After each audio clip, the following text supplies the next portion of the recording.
Mimi ni Mama Ruto kutoka South Pokot, Cheparten Village. Okay, she says her name is Mama Ruto from South Pokot, Cheparten Village.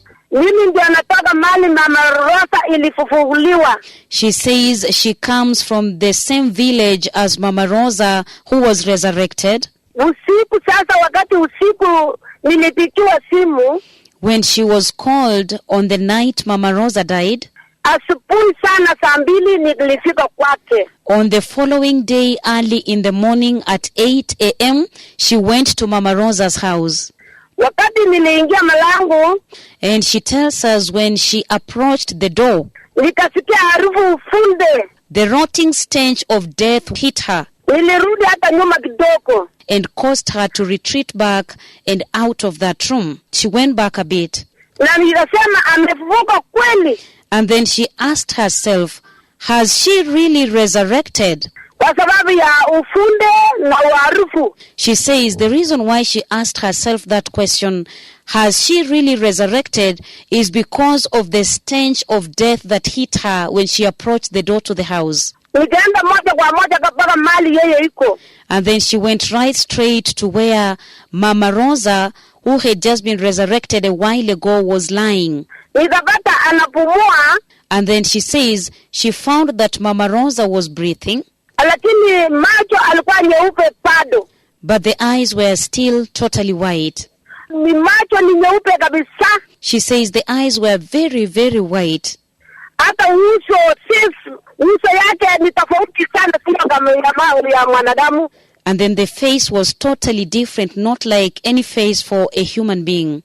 Na kilimi chake bado inajaa mdomo. And then the tongue was still full in the mouth, meaning the tongue was swollen. Hata kuangalia watu angalii. And then she wasn't seeing people. Sasa alinuka hiyo siku. And then Mama Ruto tells us that on that day, when Mama Rosa had been resurrected, on that following morning, she was still stinking, the rotting stench of death. So hata chioni ananuka. And the stench of death continued even till evening. Hata asije kesho ananuka. Even on the following day, now day 2 after resurrection, Mama Ruto tells us the rotting stench of death was still there. Siku 3 ndio alikuwa ananuka. So for 3 days, Mama Ruto testifies and says, Mama Rosa was still stinking, the terrible, strong stench of death. Sasa Alhamisi asubuhi. She says once again, beloved listeners, that on Thursday morning, that is after Mama Rosa had been resurrected by the mightiest prophet of the Lord, on the first day, yes? Wakati nilisikia nabii mkuu wa Mungu alisema it is well.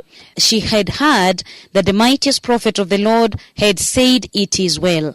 Wakati nilikuta nikasema nitaenda asubuhi kuangalia. And then she says after the message of the mightiest prophet of the Lord had come to that family that it is well, on the following day, because Mama Rosa died in the night past midnight.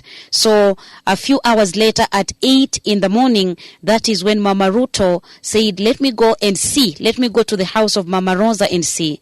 Alafu sasa wakati niliingia mlango yake. She says when she just approached the door to the house of Mama Rosa, nikasikia ufunde na harufu mbaya sana kama mtu ambaye amekufa. Mama Ruto says when she approached the door to the house of Mama Rosa, a very, very strong stench of rotting dead corpse hit her. Sasa wakati sasa nilisikia hiyo harufu ya maiti, nikarudi nyuma nje tena kwanza. Once again, beloved people, Mama Ruto is saying when she went to Mama Rosa's home, Mama Rosa's house, on that Thursday morning, day 1 at 8 in the morning, when she just approached the door to the house of Mama Rosa, a very, very strong stench of rotting dead corpse hit her and caused her to retreat back and out of that room.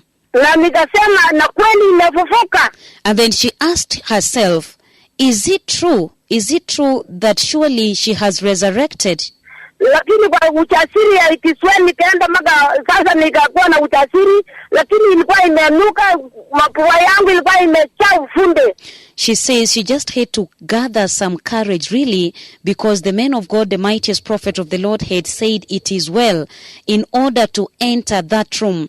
Otherwise, she says, the very, very strong stench of a rotting dead corpse was too much. It was totally overwhelming. She couldn't take it. She says her nostrils were full of that rotting, the strong stench of a rotting dead corpse. Haraka sana nikaenda hapo, nikaenda kuangalia macho, ilikuwa nyeupe kabisa.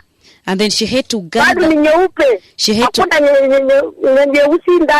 had to gather some courage to enter that room and to approach Mama Rosa, who was lying on that bed. And she says when she looked at Mama Rosa lying on that bed, the eyes were totally white, totally white. And then the tongue was full in the mouth, meaning the tongue was swollen. Mama Ruto testifies and says, on that day one, after Mama Rosa had been resurrected, she was stinking the terrible, strong stench of a dead corpse. And then on the second day, which is Friday, on the second day after she has been resurrected, she was still stinking the terrible, smelly stench of a dead corpse. And then Mama Ruto says the stench that was coming from her breath, the stench was the stench of a dead corpse that was coming from the breath of Mama Rosa was totally unbearable.